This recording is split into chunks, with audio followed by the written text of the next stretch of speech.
Assalamu alaikum, dear students.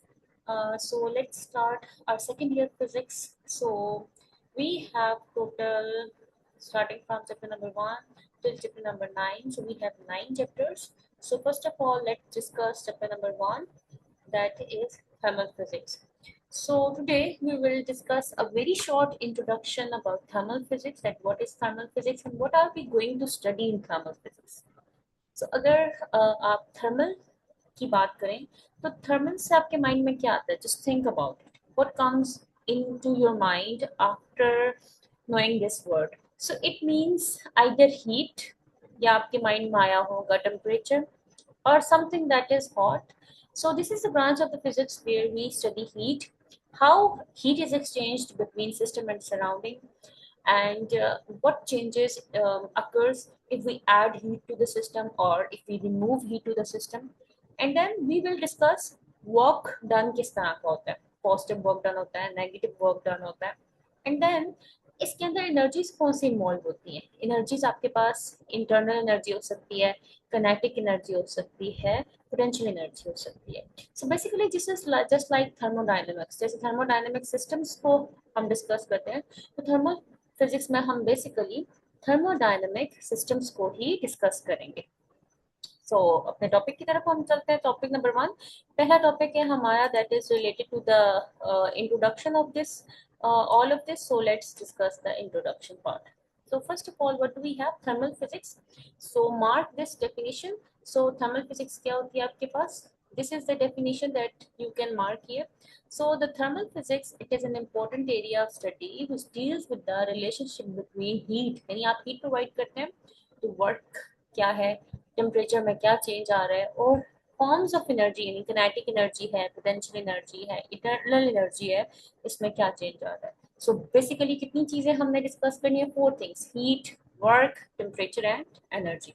Okay, then we will discuss here 2 systems. एक आता है हमारे पास लार्ज सिस्टम आता है और एक स्मॉल है. So large means we will discuss about which system, macroscopic system. Macro का हमेशा क्या मतलब होता है? लार्ज मतलब होता है. So a system consisting of many atoms or molecules called macroscopic system. And यहाँ पे हमारे पास different number of atoms and different number of molecules हैं, and system consisting of single atom and molecule. यानी एक ऐसा system जिसमें एक single atom या single molecule involve होता है, ऐसे system को हम क्या कहते हैं? Microscopic system. अब है ये आपके पास है properties of macroscopic system. So macroscopic system have properties such as temperature है, pressure है. These are the thermal properties of the whole system. Okay, और उसकी जगह अगर हम माइक्रोस्कोपिक सिस्टम पे जाते हैं और उसकी प्रॉपर्टीज को हम डिस्कस करें, तो इसमें हमारे पास आएगा किनेटिक एनर्जी और मोमेंटम. यानी जब एक एटम या एक मॉलिक्यूल दूसरे मॉलिक्यूल के साथ टकराता है, तो वो अपनी किनेटिक एनर्जी और वो अपना मोमेंटम उस मॉलिक्यूल को क्या कर देता है? ट्रांसफर कर देता है. सो हमने डेफिनेशन के साथ साथ इन 2 प्रोसेसेस को डिस्कस करना है. नेक्स्ट है हमारे पास यानी इसमें मजीद चीजें आ जाएंगी. मैक्रोस्कोपिक सिस्टम और माइक्रोस्कोपिक सिस्टम के साथ हमने किनेटिक थ्योरी ऑफ गैसेस को डिस्कस करना है और उसकी प्रॉपर्टीज को डिस्कस करेंगे.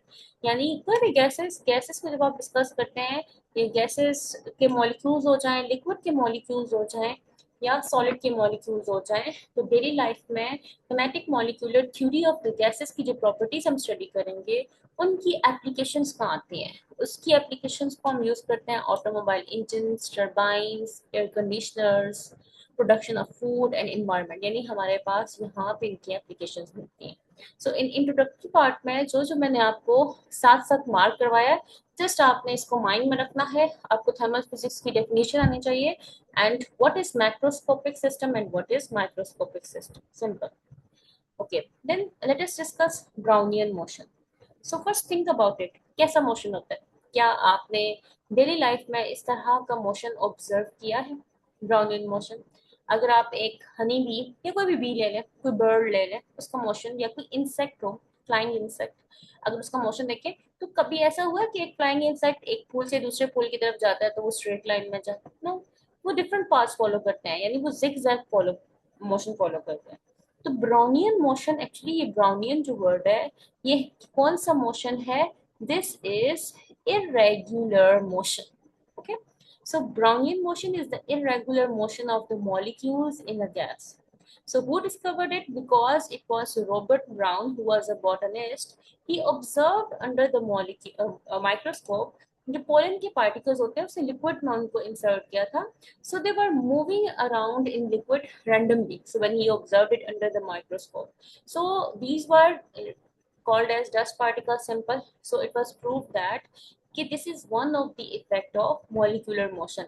यानी गैस के मॉलिक्यूल्स में भी आपका ही मोशन इन्वॉल्व होता है. इसीलिए हमने इस मोशन को एक नाम दिया है. हम इसे क्या कह रहे हैं? This motion is called as Brownian motion. So थोड़ी सी इसकी हम थ्योरी डिस्कस कर लेते हैं, क्या क्या आता है इस ब्राउनियन मोशन के अंदर. तो सबसे पहले हम डिस्कस करते हैं, यानी आप इसको एक्सप्लेनेशन के तौर पे ले सकते हैं. And this is very important short question, that is that what is Brownian motion and briefly explain it. So when a molecule in the gas, it changes its path after collision with other molecule. It's very simple. Let's see ये एक gas का molecule है, इस molecule के साथ टकराता है तो ये एरो शो कर रहा है कि इस लेट्स सी किसी और रैंडम डायरेक्शन में मूव करने लग जाता है. या ये एक बॉल है, अगर आप इसकी तरफ बॉल थ्रो करते हो तो वो बॉल सेम डायरेक्शन में तो वापस नहीं आती है, वो या इधर जाती है या उधर जाती है या किसी तरीके से आपके हाथ में आती है, लेकिन वो सेम एग्जैक्ट वो मोशन फॉलो करके नहीं आती है. You have to move your hand here and there in order to catch that ball. So इसी तरह जब एक गैस मॉलिक्यूल दूसरा गैस मॉलिक्यूल के साथ when it collides, so after collision the gas molecules they change their path. Okay, so when it keeps colliding with other molecules, the colliding molecules follow a zigzag motion, and we call this zigzag motion as what kind of the motion? This zigzag motion is called as Brownian motion. So so what is happening in collision? This is very important MCQ that you should keep in your mind, that collision में Brownian motion में जब molecules एक दूसरे के साथ collide करते हैं, so what is being exchanged? So momentum and energy between the molecules is exchange. जो transfer होता है या exchange होता है. Okay, so I hope यहाँ तक आपको इसकी explanation clear हो जाएगी. अगर आपको फिर भी कोई difficulty feel हो टॉपिक के अंदर तो आप मुझसे पूछ सकते हैं.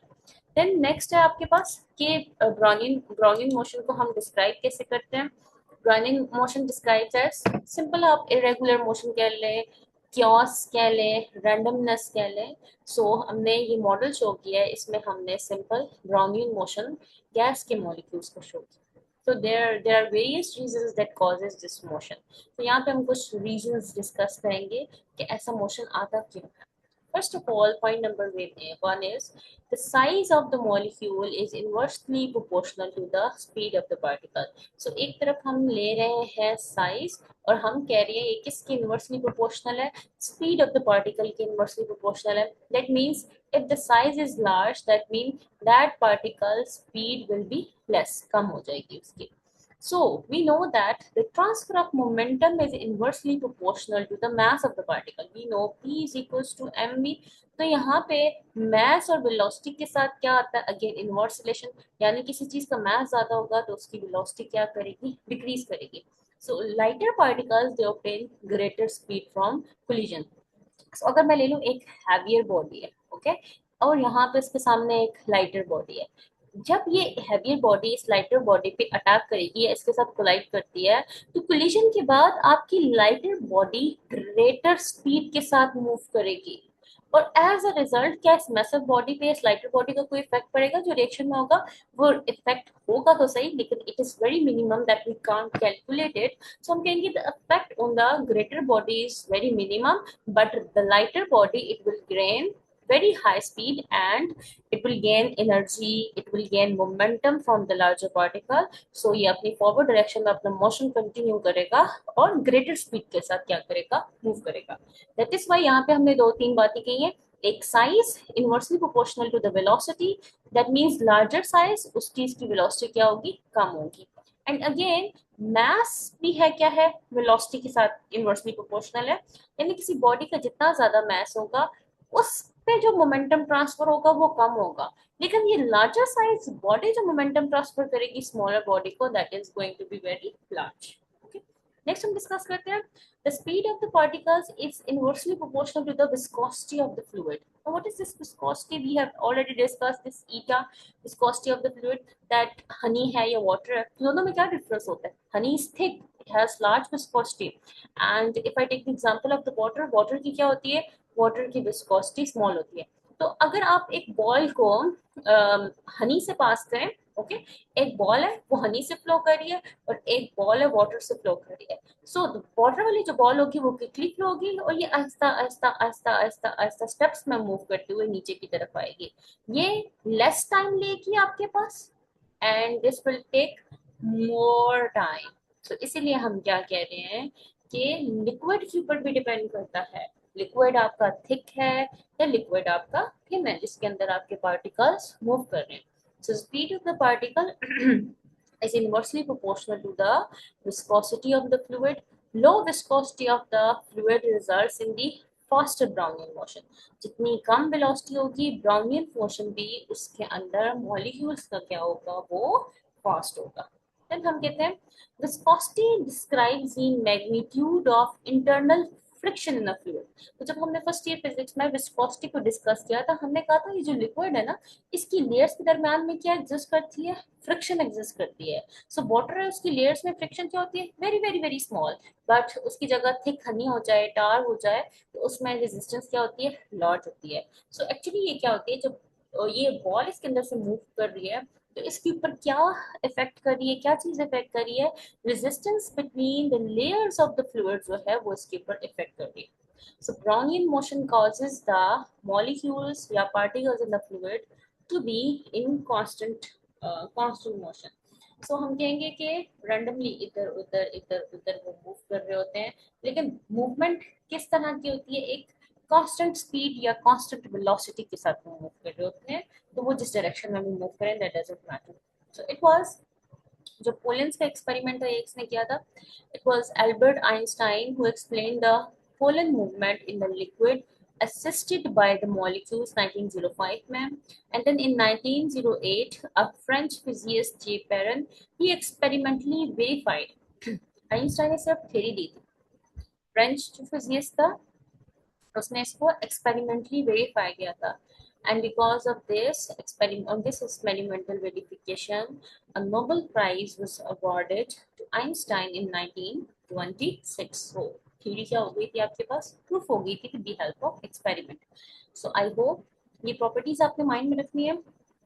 सो यहाँ पे एक तरफ हमने सॉलिड्स की बात की थी कि सॉलिड जब किसी heavy solid body lighter solid body के साथ कोलाइड करती है तो क्या होता है. फिर हमने लिक्विड्स में विस्कोसिटी को डिस्कस किया, फ्रिक्शन को डिस्कस किया और जो ब्राउनिंग मूवमेंट होती है वो मॉलिक्यूल्स या पार्टिकल्स किसी भी फ्लूइड में वो कांस्टेंट मोशन को कॉज करती है. अगले टॉपिक की तरफ चलते हैं दैट इज लास्ट टॉपिक आज का हम डिस्कस करेंगे. वेरी इंपॉर्टेंट प्रॉपर्टीज हैं. आपने इसको मैट्रिक में भी पढ़ा है, केमिस्ट्री में भी कई दफा आपने इन प्रॉपर्टीज को स्टडी किया होगा. सो हम डिस्कस कर रहे हैं kinetic theory of gases. Okay, so kinetic theory of the gases आपको बताना चाहिए क्या डिस्क्राइब करते हैं. आपको ये स्टेटमेंट्स याद करने की जरूरत नहीं है. So kinetic theory of the gases describe the molecular composition of a gas. यानी किसी भी गैस की मॉलिक्यूलर कंपोजिशन किस तरह की है और उनका मोशन किस तरह का है. इस थ्योरी में the gas pressure arises due to the particles colliding with each other in walls of a container. यानी किसी भी गैस का प्रेशर कब इंक्रीज होता है? जब उसमें कोलाइडिंग पार्टिकल्स एक दूसरे के साथ या वॉल्स ऑफ द कंटेनर के साथ कोलाइड करते हैं. किनेटिक मॉलिक्यूलर थ्योरी हमें ये भी बताती है, प्रॉपर्टीज को डिफाइन करती है, टेम्परेचर, वॉल्यूम एंड प्रेशर. यानी आप कोई कंटेनर है, ठीक है, इसके अंदर कोई आपके पास कोई भी गैस है, आप इसको हीट करते हो. यहाँ पे हम एक पिस्टन रखते हैं तो आप हीट करोगे तो क्या चेंज आएगा? इंटरनल एनर्जी में चेंज आएगा. एज अ रिजल्ट पिस्टन क्या करेगा? मूव करेगा अपवर्ड डायरेक्शन में. सो टेम्परेचर, वॉल्यूम एंड प्रेशर और ट्रांसपोर्ट प्रॉपर्टी जिसमें विस्कोसिटी और थर्मल कंडक्टिविटी एंड डिफ्यूजिविटी को हम डिस्कस कर सकते हैं. ये प्रॉपर्टीज हैं. सो ये एमसीक्यू के लिए इंपॉर्टेंट पॉइंट है. किनेटिक मॉलिक्यूलर थ्योरी किन गैस प्रॉपर्टीज को वेरीफाई करती है? That is viscosity, thermal conductivity and diffusivity. Then हम आते हैं kinetic molecular theory of gases की प्रॉपर्टीज पूछी जाती हैं शॉर्ट क्वेश्चन में, ये इंपॉर्टेंट है। आपने ये जो नीचे मैं अभी प्रॉपर्टीज आपको पढ़ाऊंगी, you have to learn this for a short question. So first of all, gases कैसे बनती हैं? बेसिक assumptions है, gases consist of very large number of tiny spherical particles that are far away from one another as compared to their sizes। यानी हम हमेशा ये discuss करते हैं कि पार्टिकल का साइज बहुत स्मॉल है और इनके दरमियान जो डिस्टेंस है वो क्या है, that is very large distance. Okay, then gas particles are in constant random motion, so we know gas particles are never at stationary position। वो हमेशा क्या कर रहे होते हैं, वो हमेशा आपके पास मूव कर रहे होते हैं। फिर हम थर्ड प्रॉपर्टी की तरफ चलते हैं। थर्ड प्रॉपर्टी है collision between gas particles and containers are perfectly elastic। यानी आपका जो कंटेनर है ना, हम सिस्टम की जिस सिस्टम की हम बात करते हैं, हम जिस सिस्टम की बात करते हैं हम कहते हैं हमारा जो सिस्टम है that is going to be isolated system. Okay, so this is a system, this is isolated system, so these are the gas molecules in it, so these gas molecules collide with each other with the walls of the container। so collision के बाद यानी energy और momentum transfer करने के बाद energy before the system जो होती है, एनर्जी बिफोर या सबसे बेस्ट हम कहें momentum before the system is equal to momentum after the system, P after. Okay, so that is why we say that आपकी जो कोलिजन होती है वो क्या होती है, परफेक्टली इलास्टिक है। यानी जब ये गैस मॉलिक्यूल्स इसके साथ कोलाइड करता है, ये इसको अपना एनर्जी और मोमेंटम ट्रांसफर कर कोलिजन में, लेकिन उसके रिजल्ट में ये भी अपना एनर्जी और मोमेंटम में से ट्रांसफर करता है। दैट इज व्हाई दोनों कोलिजन के बाद किस डायरेक्शन में मूव कर सकते हैं, ऑपोजिट डायरेक्शन में मूव कर सकते हैं। Newton's third law of motion आपका वैलिड हो जाता है यहाँ पे। Then हमारे पास the average kinetic energy of the gas molecules depends upon temperature। इसका क्या मतलब है कि ये गैस मॉलिक्यूल्स हैं, अगर ये एक दूसरे के साथ कोलाइड करती हैं या वॉल्स ही कंटेनर के साथ कोलाइड करते हैं, या यहाँ पे अगर मैं इन्हें क्या प्रोवाइड करती हूँ, हीट प्रोवाइड करती हूँ, तो हीट के रिजल्ट में किस चीज में चेंज आता है, हीट के रिजल्ट में आपकी इंटरनल एनर्जी बॉडी की चेंज होती है। अब इंटरनल एनर्जी का ये चेंज होने से क्या मतलब है कि अगर आप एग्जांपल ले लें एक पैन की, आप उसमें पानी रखते हैं, उसको चूल्हे के ऊपर रखते हैं, आहिस्ता आहिस्ता वाटर क्या स्टार्ट कर देता है, water starts boiling, that is mean heat from the जो आपका स्टोव है it is transferred to the pan and then to the आपके पास जो वाटर के मॉलिक्यूल्स हैं उनमें ट्रांसफर हुई है। तो वाटर के मॉलिक्यूल्स की कोलिजन इंक्रीज हुई है, एज अ रिजल्ट वो हीट अप हुआ है, तो आपको बबल्स या आपको वेपर्स नजर आएंगे। So this is very important point and this is very important statement regarding MCQ। So the average kinetic energy of the gas particles, it depends on temperature of the gas।